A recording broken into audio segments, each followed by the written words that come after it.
네, 우리 이제 하나님 말씀 보시겠습니다. 하나님 말씀 신약성경 에베소서 1장 13절 말씀입니다. 우리 하나님 말씀 에베소서 1장 13절 말씀입니다. 네, 찾으신 줄 알고 봉독 드리겠습니다. 에베소 1장 13절 말씀입니다. 그 안에서 너희도 진리의 말씀 곧 너희의 구원의 복음을 듣고 그 안에서 또한 믿어 약속의 성령으로 인치심을 받았으니 이는 우리 기업의 보증이 되사 그 얻은 것을 속량하시고 그의 영광을 찬송하게 하려 하심이라. 14절까지 우선 봉독드렸습니다.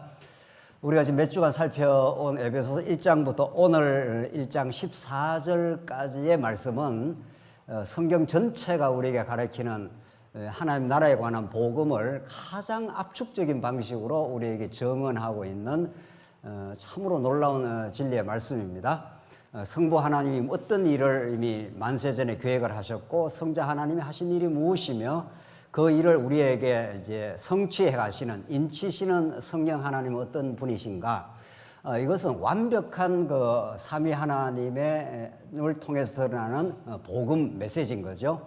이런 에베소서 1장 오늘 14절까지 나오는 이 말씀이 에베소 전체를 끌어가고 계시록까지 전체를 끌어가는 이제 복음 진리의 에센스가 될 것입니다.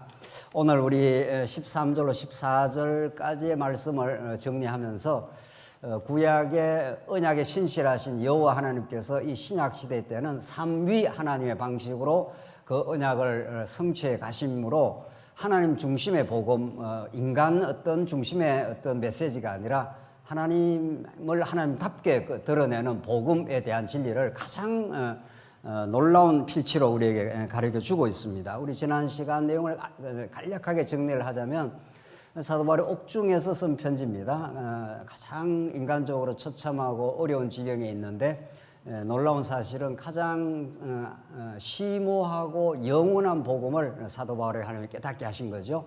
우리 찬송하자 이렇게 나왔습니다.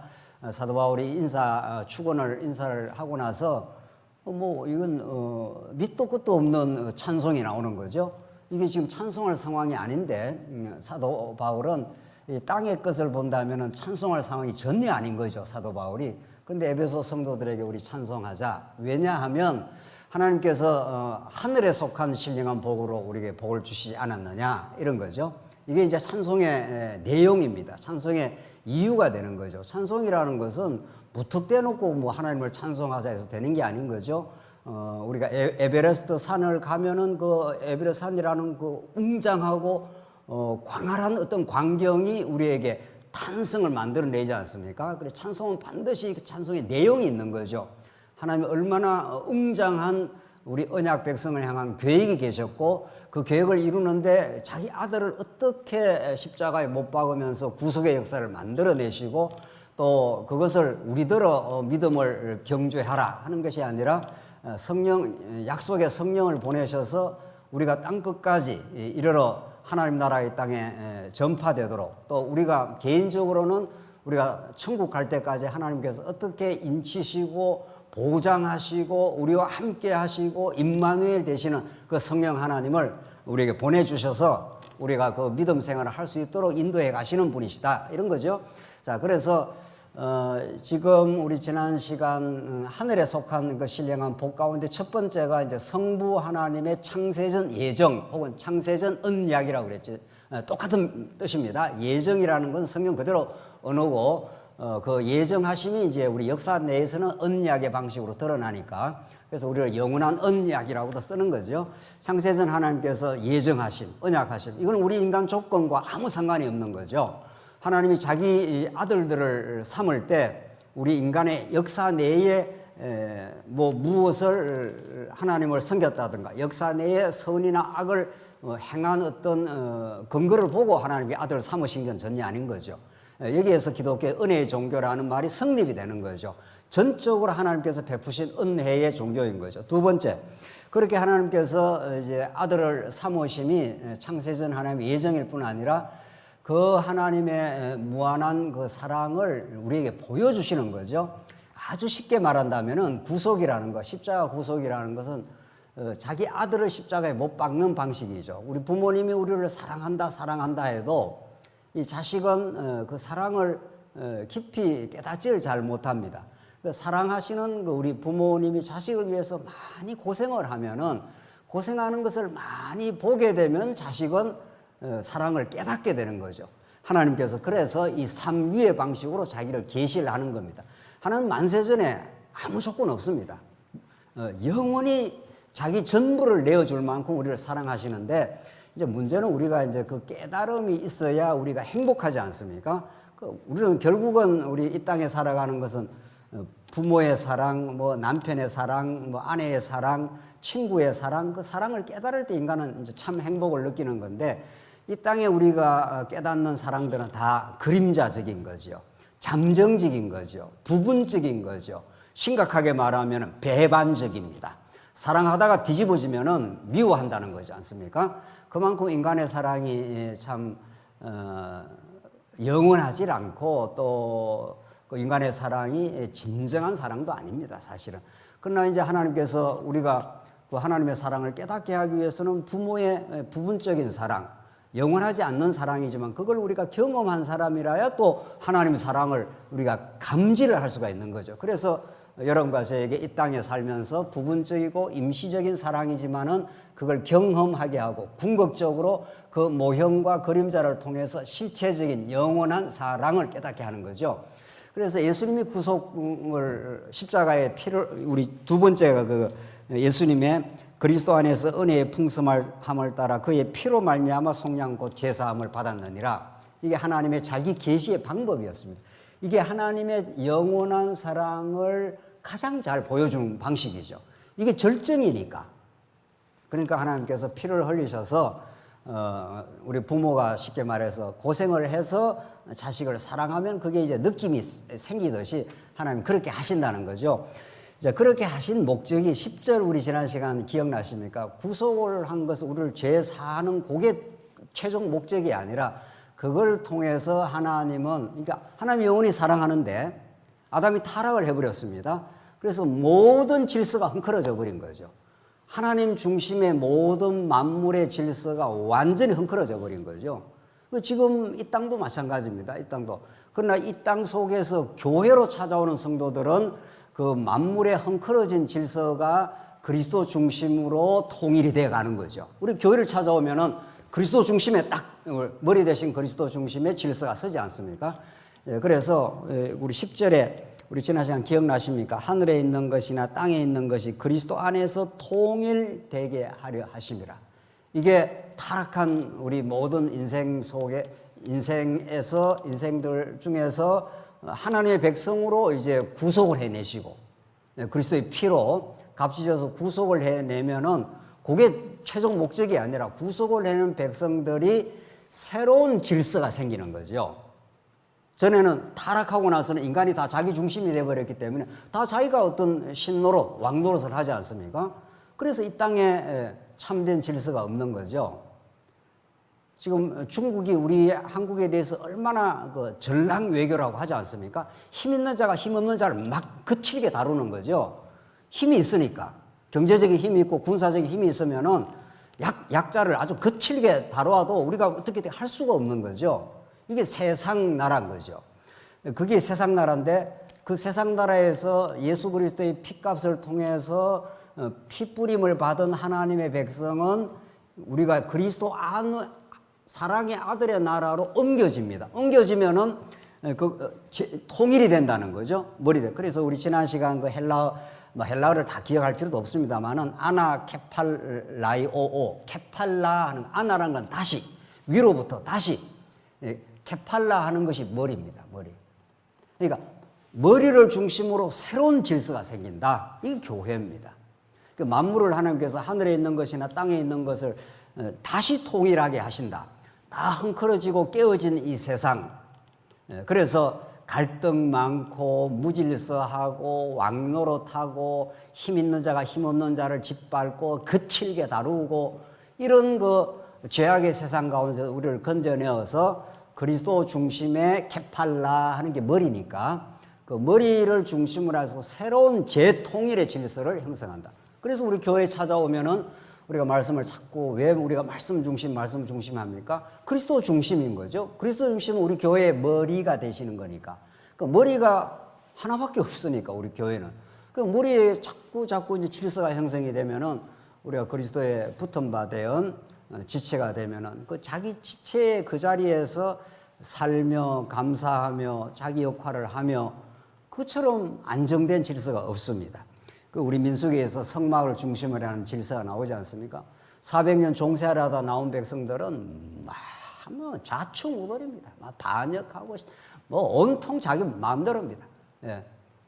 분쟁하고 반역하고 원망하고 이 무질서한 이스라엘 백성들을 성막을 중심으로 해서 완전한 새로운 질서, 머리 대신 그리스도를 중심으로 하는 재통일의 질서, 이걸 하나님께서 만들어 주시겠다.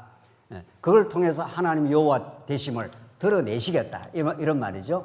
이런 구약의 여호와 하나님이 우리 신약에서는 이제 삼위의 방식으로 성부 하나님이 만세전 예정하시고 성자 하나님이 구속하셔서 만물을 재통일하는데, 자, 만물을 궁극적으로 예수님 오시면 완전 통일할 겁니다. 완전히 하늘에 있는 것이나 땅에 있는 것들이 그리스도를 중심으로 해서 재편이 되는 거죠.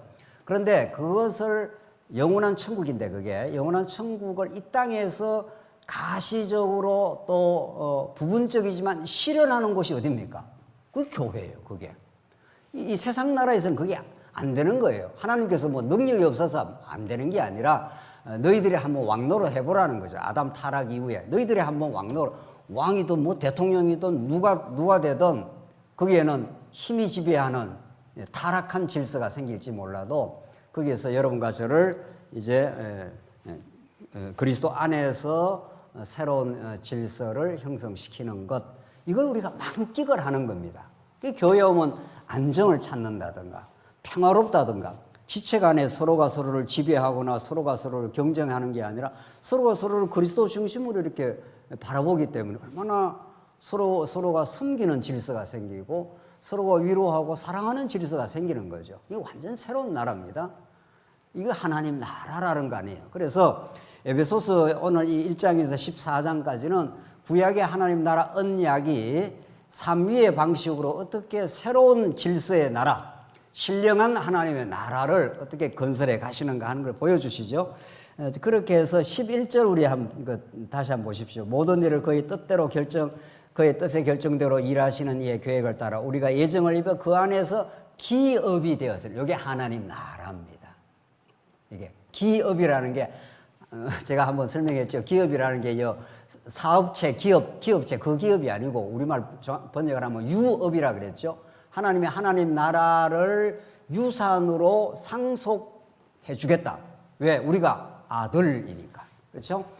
그러니까 성부 하나님 우리를 창세전에 아들로 삼았다는 거 아니에요. 자기 기쁘신 뜻대로 아들이기 때문에 자기가 통치하는 가장 좋은 나라, 하나님 나라를 그냥 선물로 주겠다 이 말입니다. 그게 유업입니다. 그래서 앞에서 만물을 재통일하시는 하나님은 교회라는 방식을 통해서 그 만물에 통일하시는 하나님의 주권과 그 사랑을 실현을 하겠다 이런 뜻입니다. 그러니까 우리가 교회 생활하는 게 얼마나 이게 놀라운 하나님의 그 은혜의 사건인지 모릅니다. 타락한 질서, 강자가 약자를 지배하는 세상 나라에서 건져내어 가지고 머리 대신 그리스도 안에서 우리가 새로운 질서를 느끼면서 그의 기업이 된 거죠. 하나님 나라를 거저 유업으로 받은 존재가 된 거죠. 그래서 이 기업은 영원한 천국이 이루어질 때까지 맛보는 겁니다. 우리가. 그러니까 교회 생활을 통해서 왜 하나님께서 이 땅에 이 고난 많은 삶과 되어 두셨는가 하면 고난 속에서 그냥 생고생을 하라고 두신 게 아닙니다. 고난은 우리 존재가 어떤지를 깨닫게 합니다. 광야에서 이스라엘 백성에게 고난을 주시면은 물 없는 곳으로 인도하지 않습니까? 그럼 원망할 수밖에 없어요. 누구라도 원망하게 될 겁니다. 그렇기 때문에 하나님 앞에서 우리가 원래 죄인인 것이 폭로가 되는 자리가 광야인 거죠. 어려운 곳으로 인도해버리니까. 그런데 하나님께서 여전히 언약대로 성막을 통해서 그들을 사랑하시는 거죠. 자기가 하나님의 사랑을 받을 만한 존재가 아님이 드러났는데 사랑을 해주니까. 그러니까 엄청나게 은혜가 깨달아지는 거예요. 자기가 괜찮은 사람인데 은혜를 받을 만한 괜찮은 사람인데 은혜를 베풀어 주는 게 은혜가 안 됩니다. 그게 뭐 그냥 내가 잘하니까 하나님께서 사랑하는가 보다 이렇게 되는 거죠. 그래서 하나님께서는 이 광야에서 고난도 주시고 우리의 어리석음도 노출이 되게 하는 것은 우리를 괴롭히려고, 우리를 뭐 못난 것을 드러내려고 하는 게 목적이 아니라 은혜가 얼마나 큰가를 깨닫게 하기 위해서 하나님께서 예수님 당시에 바리새인, 서기관들은 자기가 잘났다는 사람 아니에요. 세리, 창기들은 죽은 개 같은 우리를 어떻게 돌아보나이까, 무비보셋이 구약에 그랬듯이 주인의 상에서 떨어지는 개들도 주인의 상에서 떨어지는 부스러기를 먹을 수 있습니다. 이 놀라운 내 믿음이 크도다 그렇게 했지 않습니까? 난 아무것도 아닌데, 내가 하나님의 은혜를 받을 만한 자격이 아무것도 없는데 주인의 상에서 떨어지는 부스러기, 그 양식, 영원한 생명, 그걸 먹을 수 있습니다. 먹길 원합니다 이 말이죠. 그러니까 하나님께서 참 너 믿음이, 그것도 하나님 주시는 믿음인 거죠. 그렇게 이제 한 거죠. 자, 그렇게 해서 교회라는 것이 만물을 재통일하시는 하나님의 사역이 가장 잘 드러나는 곳이다. 그리고 오늘 13절입니다. 그 안에서 너희도 진리의 말씀 곧 너희의 구원의 복음을 듣고 그 안에서 또한 믿어 약속의 성령으로 인치심을 받았으니. 자, 이제 성령이 나오죠. 구약의 하나님은 여호와 하나님으로 드러납니다. 신약의 여호와 하나님은 구약만은 아니죠. 신구약 전체가 다 여호와란 말이 언약을 신실하게 이루시는 하나님의 이름이니까 이거 뭐 신구약을 다 하는데, 이제 신약에서 이것이 더 이제 삼위의 방식으로 드러난다는 거죠. 성부 하나님의 예정, 성자 하나님의 구속, 이제 오늘 성령 하나님의 인치심입니다. 근데 이 인치심, 오늘 이제 이 부분을 우리가 말씀을 확인하지 않습니까? 이 부분을 정말 잘 이해할 필요가 있습니다.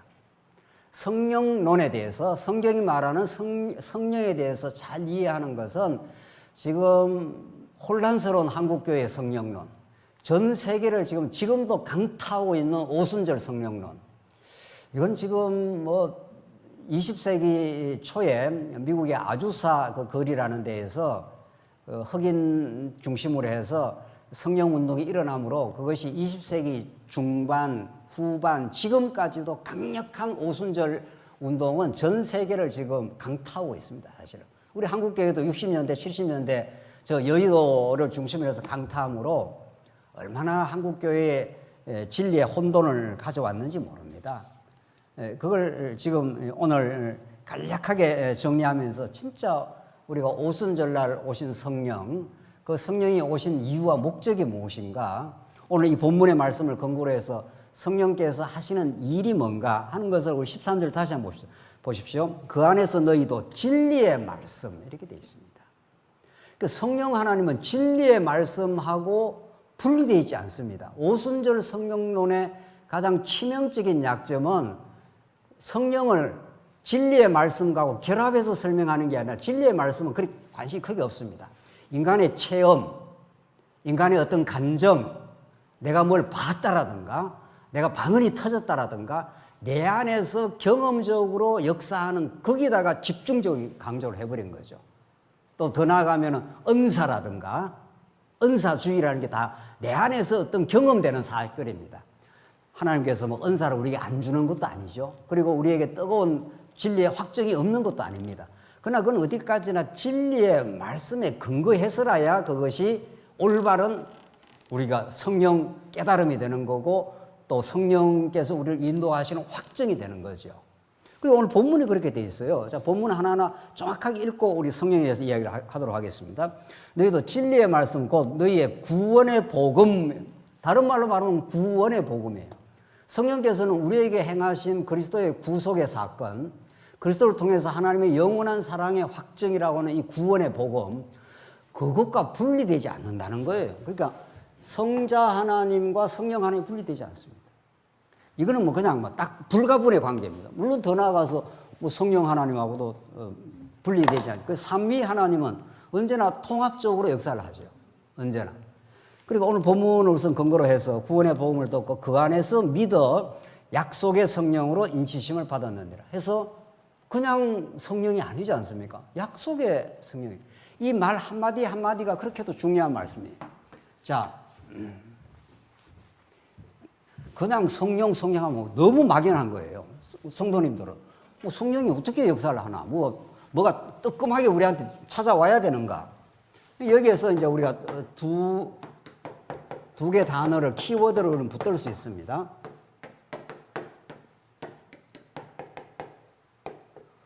성경이 이렇게 말한다니까요. 성령을 지금 말씀을 하면서 너희가 진리의 말씀을 들어 믿었지 않았느냐. 그게 약속의 성령이 하시는 일이라는 거죠. 두 번째는 성령은 우리가 오라 해서 온 분이 아닙니다. 그래서 제가 어느 그 선교단체에 처음에 예수를 믿을 때 있었는데 사도행전 그 1장 앞부분에 마가다락방에 사람들이 모여서 열심히 기도했다. 그러면 엄청 강조를 하더라고요. 마가다락방에서 진짜 그 전심으로 기도했다는 말이 나와요. 뭐 기도 우리 하지 말라는 뜻도 아니에요. 기도를 열심히 하는 건 아주 중요한데 앞에서 약속을 했기 때문에 약속대로 열심히 기도를 한 거죠. 그렇죠? 약속한 성령이 오셔야 우리가 진리가 깨달아지고 진리가 깨달아져야 마음에 확정이 생기는 거니까. 그러니까 그들이 전심으로 기도하는 내용이 나온다고요. 그러니까 제가 처음에 이제 진리를 모를 때, 여기 이 말씀에 전심으로 제자들이 모여서 기도를 했지 않았느냐. 그러니까 기도해야 성령이 온다는 거죠. 얼마나 성경을 단편적으로, 부분적으로 보는 거예요. 그렇지 않지요. 틀림없이. 하나님께서 너희들 가서 기다려. 그렇지 않습니까? 성령이 오시면 너희가 권능을 받고 예루살렘과 유다와 사마리아와 땅끝까지를 내 정인이 되리라. 하나님 나라가 이루어진다. 그때부터. 그렇게 약속을 했기 때문에 이들이 다 숨어 도망친 사람들 아닙니까? 예수님 십자가 때문에. 다 벌벌 떨고 이제는 예수님이 죽어버렸기 때문에 모든 절망적 사태다. 이렇게 자기가 믿고 바랐던 메시아가 죽어버렸기 때문에 자기들이 그렇게도 꿈꾸던 메시아, 그렇게도 꿈꾸던 이 다윗 왕국 같은 하나님 나라가 언제나 세워져서 저 로마 제국을 전복하고 우리가 평안하고 우리가 강대한 나라를 이룰까? 이게 예수님 오시기 전에 유대주의자들이 믿었던 하나님 나라예요. 물리적 하나님 나라, 군사적 하나님 나라. 예수님이 이 땅에 이루는 나라는 그런 나라를 이루러 온 게 아니지 않습니까? 말고의 길을 쳤지 않습니까? 내가 하늘의 12영이라도 더 내려가지고 지금 당장이라도 로마 제국을 전복할 수 있다는 거죠. 예수님께. 그러니까 예수님이 이 땅에 도입하는 하나님 나라는 그런 외형적이고 군사적 나라가 아니라 우리를 죄에서 해방시키는, 그래서 진짜 하나님을 하나님답게 알게 만드는, 그래서 우리 심령의 자유와 평강을 주시는, 그래서 영원한 새하늘과 새 땅을 바라보게 하시는 그 영원한 나라를 도입하시고 우리에게 영원한 생명을 주시는 분, 이런 거죠. 이 땅에 속한 나라 잠깐 있다가 다 없어질 나라인데 이게 그걸 이 땅에 형성시키는 게 아니라는 거죠. 자, 그래서 오늘 이 두 가지 키워드를 붙들고 좀 정리를 해보겠습니다. 오순절 성령이 오시기 전에는 성령이 없었나요? 여러분 이제 답을 하셔요. 오순절 성령이 없을 때는 구약에는 뭐 성령이 역사 안 합니까? 합니다. 그렇죠? 하나님의 영이 역사해서 그 성전 지을 때 다 그 성전 짓는 사람들에게 하나님의 영이 역사해서 다 그렇게 정교한 일들을 다 했다. 출애굽기에 나오지 않습니까? 그 구약에는 늘 하나님의 뜻을 실현할 때마다 하나님의 영, 성령이 그때마다 역사를 해요. 근데 그러면 오순절 성령은 무슨 특별한 사역이 있냐고요. 그렇죠? 성령은 똑같습니다. 그런데 오순절 날 예수님께서 보내주시겠다고 한 그 성령, 그렇죠? 구약에도 성령이 다 역사를 했는데 이 오순절 성령은 특별 사역이 있는 거죠. 영원한 성령은 똑같은데 무슨 특별한 사역? 오순절 성령은. 오늘 본문 자체에는 이 말씀이 이렇게 자세하게 명시적으로 나와 있지 않지만은 진리의 말씀과 관계된 성령이에요. 그렇죠? 진리의 말씀하고 무관한 성령론이 없어요. 그래서 제가 서두에도 말씀드렸습니다는 지금 그 전 세계를 강타하고 미국에서 그 발음을 해갖고 그게 지금 신사도 운동이라고 해서 지금도 자꾸 예언이 선언이 되고 방언이 터지고 지금 기적이 일어난다는 거죠. 자꾸 오순절날 있었던 그런 역사가 지금도 재현이 된다는 거죠. 그러면 성도들은 이제 성령께서 특별히 오순절날 보내신 그 특별한 사역이 있는데 그쪽에 대한 관심이 없어지고 자꾸 이제 경험 세계로 이제 끌려 들어가는 거죠. 경험이라는 것처럼 그게 일관성이 없는 게 없습니다. 어떤 사람에게는 좀 뜨겁게 나타나고 어떤 사람은 안 나타나고 그래서 교회가 혼돈스러운 거죠. 그래서 지금 한국교회는 많이 방황합니다. 그걸 성경적으로 정확하게 정리를 해줘야 되는데 정통 개혁신학도 성령론이 굉장히 약합니다.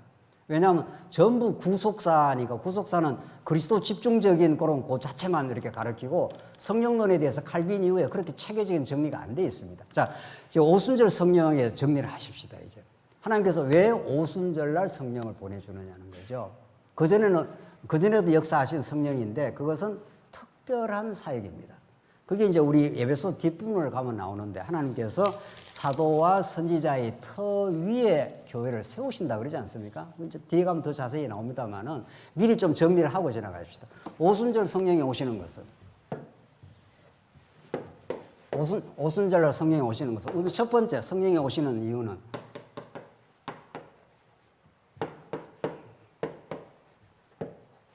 성경 기록의 완성입니다. 사도들을 세우는 겁니다. 그래서 사도들에게 진리를 깨닫게 하는 겁니다. 그래서 조금 우리 2장으로 넘어가면 사도와 선지자의 터 위에 교회를 세웁니다. 그러니까 사도와 구약에는 선지자고 신약에는 사도니까 사도와 선지자의 터 위에만 교회가 세워집니다. 이 터를 벗어나서 이렇게 세워지는 게 있다면은 이건 가짜 교회예요. 이게. 이 진리를 벗어나서 뭐가 자꾸 세워지고 사람이 많이 모이고 뭐가 왁작지근하게 되면은 그게 교회가 세워지는 게 아니에요. 사도와 선지자의 터 위에서 교회가 세워지기 때문에 이 진리 반석 위에서만 세워집니다. 그래서 하나님께서 오순절날 성령을 보내가지고 사도들로 하여금 그 진리를 깨닫게 한 거죠. 그리고 기록하게 한 거죠. 그래서 계시록에 1.1획이라도 더하거나 덜하지 못하게 해서 거기다가 첨언을 하면은 저주가 있을지어다 이렇게 딱 끊어버렸어요. 이걸 우리는 계시 종결 사상이라고 합니다. 이게 신약 성경 전체를 아우러서 우리가 정리하는 첫 번째 오순절 사역의 첫 번째 중요한 특징입니다. 두 번째는 성경 기록을 완성을 했기 때문에 이걸 이제 성경은 예수 그리스도에 대한 정언이고 하나님 여호와에 대한 정언이에요. 성경에서 다른 말 하지 않죠. 우리가 늘 확인하는 대로 성경은 딴 말을 하는 게 하나도 없습니다. 어떤 본문, 어떤 사건도 그리스도와 연결되지 않는 사건이 없습니다. 우리 신약은 예수는 그리스도라는 거 아니에요. 하나님의 아들 그리스도를 통해서 하나님의 살아계심과 그의 속성을 드러내는 거니까 그 외에 성령이 역사하지 않습니다. 그러니까 기록된 성령을 잘 깨닫게 하고 확신하게 합니다. 하나님이 우리와 함께 하신다는 걸 확실히 믿게 합니다. 이걸 인치신다 그럽니다. 이 인을 친다는 게 뭐예요? 도장을 친다는 거 아니에요. 고대 시대 때는 말이나 노에다가 벌겋게 달군 여러분들 왜 서부 영화에도 이렇게 맑은데 도장을 딱 찍지 않습니까? 이건 내 소유다 이런 뜻이에요. 자기 소유라는 확정을 도장을 벌겋게 달군 이 인장을 말 그 뒤에다가 이렇게 딱 대지 않습니까? 노예도 마찬가지예요. 노예도 이 등에다가 이렇게 딱 찍어버리면은 평생 그 노예는 그 주인의 손에서 못 벗어납니다. 그건 아주 부정적 의미를 갖지만 이 성경은 다 그 시대의 문화를 사용해서 진리를 지금 전가하고 있는 거니까. 그렇죠? 그 시대의 문화권 속에서 그 문화를 갖다가 도구로 해서 이제 참 진리를 전가한단 말이에요. 하나님이 여러분과 저를 인을 쳤다, 도장을 쳤다. 계시록에 가도 입맞은 자가 나오지 않습니까? 하나님의 입맞은 자가 14만 4천이라 계시록에 가면은 그건 하나님의 도장을 쳤기 때문에 누구도 빼앗아갈 수가 없어요. 그게 인치심이에요. 그게 뭘 통해서 뭐 뜨끔하게 뭐가 와야 하고 뭐 깨달아지는 게 아니에요. 뭐 그러니까 계속 진리를 모르는 성도들한테 자꾸 성경이 오시면은 이렇게 무슨 표적적인 뭐가 드러나고 화끈해지고 뭐 자꾸 이러면 이제 성도들은 자꾸 그쪽으로 가는 거죠. 그러니까 진리의 깨달음에서 하나님께서 왜 이렇게 66권을 주셨겠어요? 이건 그냥 늘 우리가 상고하고 깨달아지면은 자꾸 마음에 신비의 진리가 새겨집니다. 이것처럼 확신이 없습니다. 그래서 먼저는 성경 기록을 완성을 하십니다. 그러니까 베드로, 사도 바울, 요한 등등등등 기자에게 우리가 확실하게 믿을 수 있는, 그리고 너무도 언약에 신실하신 하나님에 대해서 체계적으로 잘 정리된 말씀. 오늘 이게 에베소서 말씀도 마찬가지 아닙니까? 에베소서 우리 1장 내용을 모르면은 어떻게 구원의 복음을, 하나님 나라 진리를 알 수 있겠어요? 근데 이렇게 잘 정리가 되어 있습니다. 우리는 만세전에 하나님의 언약 백성임이 확실하다. 우리의 조건하고 상관없이 아들들이 되어버렸다. 그 크고 놀라운 사랑을 십자가의 피 흘림을 통해서 확증을 하셨다. 그것처럼 크고 놀라운 은혜는 없다. 그리고 성령을 보내서 우리에게 인치신다. 그래서 인치신다 하는 것은 도장을 쳐서 깨닫게 하고 우리 마음에 새 언약의 성취입니다. 구약의 옛 언약, 아무리 율법을 줘도 이스라엘 백성이 율법을 지켜낼 수가 없습니다. 지켜내라고 준 것도 아닙니다. 그러니까 하나님께서 이제는 너희의 옛 언약의 방식으로 하지 않고 새 언약의 방식으로 너희의 마음에다가 진리를 심겨주겠다, 이런 말이죠. 마음의 진리가 심겨진다는 게 무슨 이론적으로 성경 달달달달 많이 안다 이런 뜻이 아닙니다. 마음에 하나님의 사랑을 확정을 받고 하나님 우리가 동행하신다고 믿는 겁니다. 네. 오늘 어떤 성도 이렇게 굉장히 몸이 안 좋은 성도를 만나고 왔는데 밤이 되면 불안하다고 합니다. 아주 진리의 말씀에 대한 확실한 깨달음이 약하기도 하고 그런 거죠. 그럼 다른 도리가 없는 거죠. 자꾸 불안하다는 거예요. 몸이 좀 약하고 그러니까. 그러니까 그럴 때 우리 옆에 사람이 또 위로도 필요하고 또 기도도 같이 해주고 이럴 이유는 있죠. 이럴 이유는 있지만 궁극적으로 그 영혼에게 하나님께서 성령이 찾아가셔서 우리가 예수님께서 말씀하신 대로 세상 끝날까지 너희와 언제나 항상 함께 하시겠다고. 그런데 예수님은 육신으로 왔다가 부활 성천하고 가셨으니까 우리하고 영원히 같이 못 있잖아요, 예수님. 그러니까 예수님께서 내가 너희와 함께 있는 것보다 가는 게 더 낫겠다. 그래서 성령을 보내주셔서 너희에게 깨닫게 하시고 확정을 하고 마음에다 도장을 쾅 쳐가지고 너는 내 소유야. 내가 너를 보장해. 이런 뜻입니다.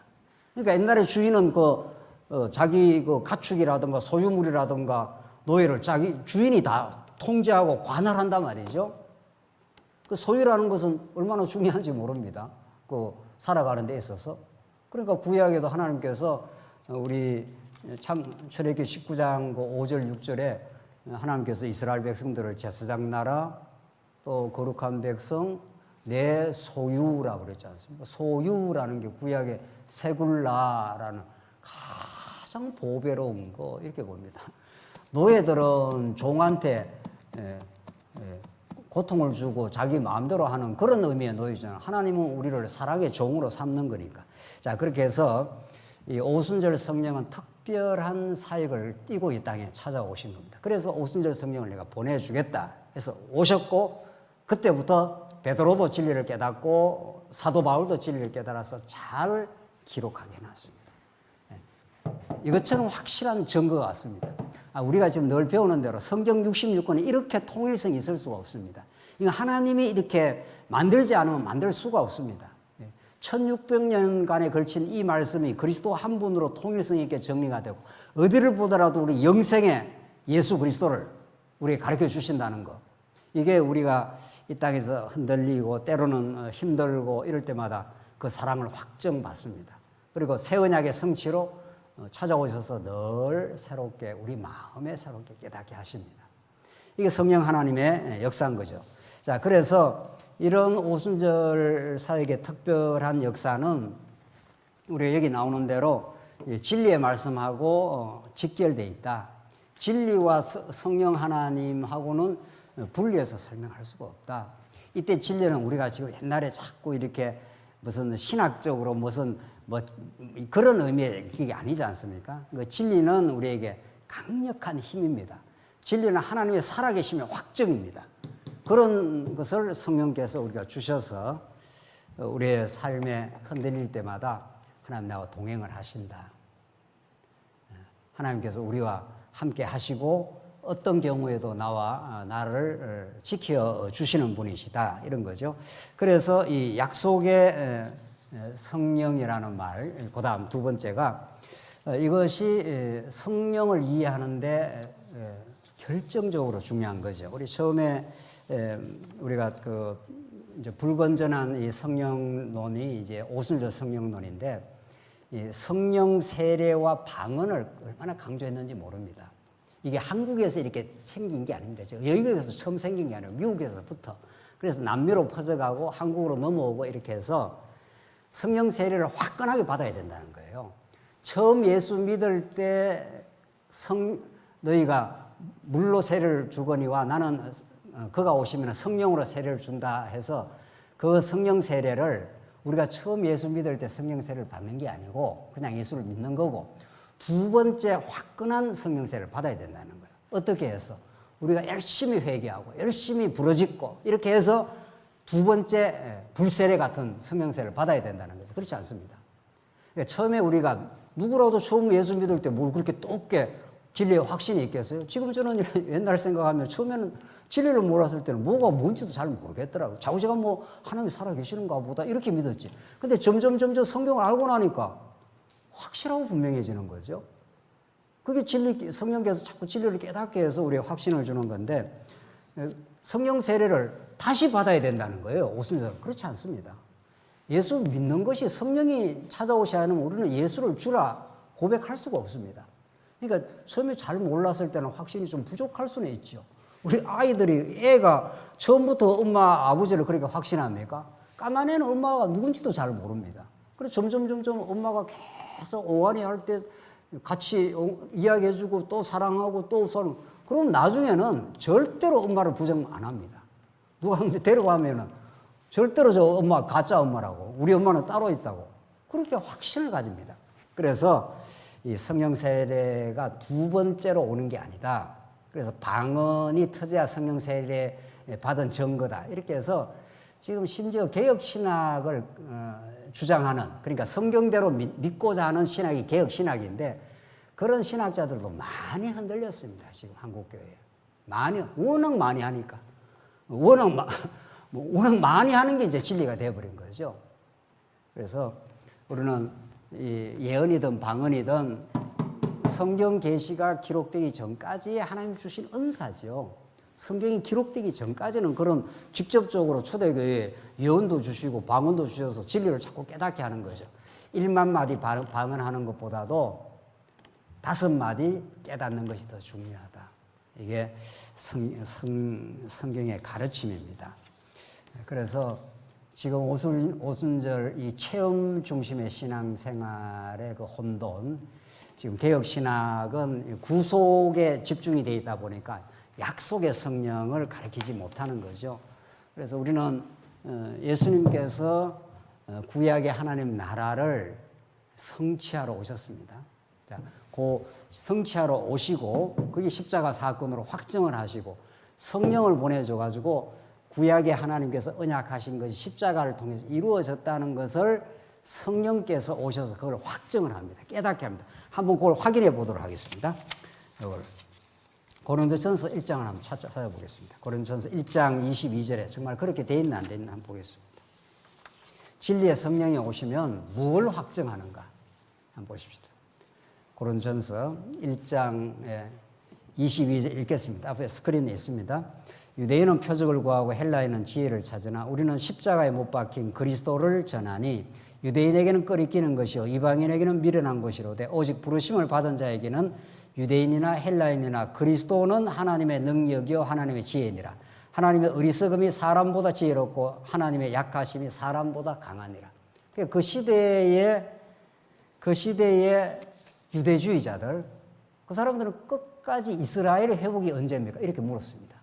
사도행전 1장에서도 예수님 지금 부활했는데도 이스라엘 나라의 회복이 언제입니까? 그 사람들은 이스라엘 나라가 회복되는 게 그들의 꿈입니다. 그래서 강력한 이스라엘 나라를 회복해서 세상의 강력한 나라를 이제 이루기를 원하는 거죠. 그게 표적을 구하는 유대인들입니다. 큰 표적, 로마 제국을 무너뜨릴 수 있는 그런 표적, 그걸 구한 거죠.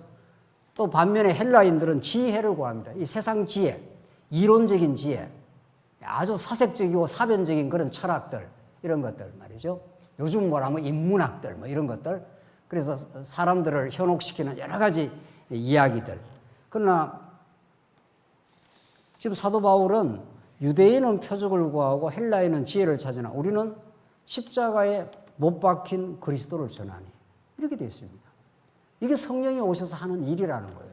성령은 십자가에 못 박힌 그리스도를 전하지 너희들이 꿈꾸는 그런 강력한 나라를, 그런 하나님 나라, 그런 물리적인 나라를 내가 전하러 온 게 아니야. 내가 죽으러 왔어. 이 영원한 사랑을 확정하러 왔어. 그거 외에 복음 전할 게 없습니다. 구약의 모든 언약이, 하나님 나라 언약이 구약에는 전부 율법으로 정리되는 거 아닙니까? 그러니까 출애굽기 후반, 레위기, 민수기, 신명기 그게 전부 율법이에요. 율법이 뭡니까? 계명을 갖다 대면 인간이 전부 죄로 드러나고 전부 제사 제도입니다. 전부. 그게 전부 우리 신약에 와서는 십자가 사건인 거죠. 사도 바울이 그렇게 말하는 거예요. 유대인은 너희들은 표적을 구하고 헬라인은 지혜를 찾으나 우리는 십자가에 못 박힌 그리스도를 전하니 그 그리스도가 하나님의 능력이고 하나님의 지혜라. 그게 성령이 오셔서 하시는 일이라. 성령께서 오셔서 하는 일이 구약의 모든 언약을 십자가에 못 박힌 그리스도를 증거하니 성령은 그걸 지금 내가 증거하려고 성령을 보내었어. 지금 고린도 교회가 계속 싸움박질을 했지 않습니까?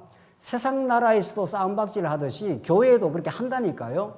뭘 모르면 십자가에 못 박힌 그리스도의 복음을 깊이 모르면 우리가 가정에서도 마찬가지지 어디에서도 마찬가지 아니겠어요? 우리는 십자가에 못 박힌 그리스도 앞에 서게 되면 우리 모두가 죄인으로 폭로가 됩니다. 내가 의로운 게 없습니다. 내가 다른 사람보다 더 낫다 할 게 없습니다. 아직도 내가 다른 사람은 더 낫다고 할 만한 근거와 무슨 자랑거리가 있으면 아직은 복음을 제대로 접한 게 아닌 거죠. 이건 분명히 해야 되죠. 복음을 제대로 정통으로 접하면 우리는 완전히 죄인으로 폭로가 됩니다. 머리끝에서 발끝까지 세리와 창기보다 못합니다. 우리는. 구약에 고멜이라는 여자가 있지 않습니까? 예? 고멜이라는 자기 남편을 또 떠나고 또 떠납니다. 또 떠나고. 그게 이스라엘 백성들을 상징하는 겁니다. 예? 남편 대신은 하나님을 또 떠나고 또 떠나니까 하나님께서 호세아한테 너 가서 그 여자 데리고 살아라 그러지 않습니까? 그게 호세아는 그게 너무 이상한 거죠. 예쁘고 정결한 여자를 사랑하라 하면 좋겠는데 이건 완전히 몸이 걸레가 되고 만신창이 된 고멜이에요. 정확하게 여러분과 저의 모습이에요. 우리는 끊임없이 하나님 떠나고 예수님을 거부하고 내 뜻대로 하려고 하고 그러지 않습니까? 우리가 다른 사람보다 나을 게 뭐가 있냐고요. 그 부분에 대해서 우리가 정리를 안 하고 예수를 믿으면은 예수 믿는 건 계속 껍데기로 좀 돌아가는 거죠. 헛바퀴가 자꾸 도는 거예요. 예수를 믿는다는 게. 그러니까 예수님, 사도 바울이 유대인들은 표적을 구하고 헬라인들은 지식을 찾고 지혜를 구하는데 나는 십자가에 못 박힌 그리스도를 전해. 이분이 우리에게 전달된 우리의 전부야. 우리 영원한 생명이야. 그분을 통해서 하나님 나라가 이루어져. 그 말이죠. 하나 더 보실까요? 고린도전서 2장 1절 한번 봅시다. 고린도전서 2장 1절입니다. 지금 사도 바울이 성령에 대해서 이야기를 합니다. 2장에서 이제 우리가 지금 정문하는 지금 성령이 하시는 일이 뭐냐고요. 2장 1절. 형제들아, 내가 너희에게 나아가 하나님의 증거를 전할 때에 말과 지혜의 아름다운 것을 아니하였나니 이 당시에 헬라 철학이 헬라의 그 수사학이 너무도 발전되었고 지금 이 고린도 교회 사람들은 말이 얼마나 수리한지 모릅니다. 논리학이 발달이 되었고 그런 걸로 사람의 구원이 우리 심령의 변화가 안 온다는 거죠. 사도 바울은 그거 안 하겠다는. 사도 바울이 그게 아주 잘한 사람이에요. 그게 그런 거 다 배설물이야 이런 거죠. 내가 너희 중에서 예수 그리스도와 그가 십자가에 못 박힌 것 외에는 아무것도 알지 않으기로 작정하였습니다. 이렇게 말해요. 바울이 그 현란했던 헬라 철학들, 바울이 다 그런 걸 다 알았는데 그게 다 껍데기야. 그걸로 우리가 영혼이 변하지 않아. 이런 말이죠. 예수 그리스도와 그가 십자가에 못 박힌 것 외에는 알지 아니하기로 작정하였노라. 바울은 그것만 전하겠다. 그리스도만. 그게 구약의 모든 언약의 절정이라는 거죠. 그걸 하기 위해서 성령이 오셨다. 이런 뜻입니다. 그 성령은 거기에 집중이 되어 있습니다. 여러분과 제가 성령의 역사가 있다는 것은 십자가에 못 박힌 그리스도가 우리의 영원한 생명이 되어 주셨다. 그분을 통해서 영원한 하나님의 사랑을 확정받았다. 더 이상 이 땅의 삶의 가치와 의미가 없다. 오늘 그 만난 우리 성도가 참 어려운 지경에 있는 분이에요. 그래서 마지막에 말씀 전가하고 오면서 그랬습니다. 성도님이 이 어려운 지경에 지금 살아가고 있지만은 이 진리를 새롭게만 깨달으면은 왜 이 땅에 우리가 보내져서 고난받고 만신창이 될 만큼 어려움을 겪고 그것도 하나님의 살아갈 이유가 있다. 그게 목적이 아니다. 하나님께서 뭐 고생하라고 이 땅에 보낸 게 목적이 아니다. 그런 걸 통해서 하나님이 살아계시고 우리와 동행하시고 하나님의 사랑을 확정시키려고 이 땅에 우리를 살게 하신 것입니다. 그걸 깨닫기만 하면은 모든 지나온 삶이 다 의미가 있다. 그걸 못 깨닫기 때문에 방황도 하고 괴롭다고도 하고 내 인생이 뭐 실패했다고 하는 거지. 예수 믿는데 실패가 어디 있냐고요. 예수를 믿어버렸는데. 그래서 고개는 그냥 끄덕끄덕해요. 뭐 이제 어느 정도는 못 깨닫겠죠. 말씀을 지금은 듣는다니까, 들으신다니까. 지금 오늘 본문이 그렇습니다. 그래서 내가 너희 가운데서 거할 때 약하고 두려워하고 심히 떨었노라. 내 말과 내 전도하며 설득력 있는 지혜의 말로 아니하고 세상 말로 안 한다. 다만 성령의 나타나심과 능력으로 하여. 그렇게 되어 있습니다. 성령의 나타나심이 그리스도를 증거하는 거다. 그리스도가 십자가에 못 박혔다는 걸 증거하는 거다. 그게 성령이 나타나신 일이다. 성령이 우리의 역사하면 그게 자꾸 깨달아진다. 그게 우리 인생의 영원한 가치다. 뭐 이 땅에 더 대단한 가치가 있습니까? 예수를 믿어버리고 십자가 사건을 믿어버리고 새하늘과 새 땅이 우리에게 분명하고 확실하다는 게 믿어져 버리면 더 이상 뭐 우리가 바랄 게 없습니다. 더 이상.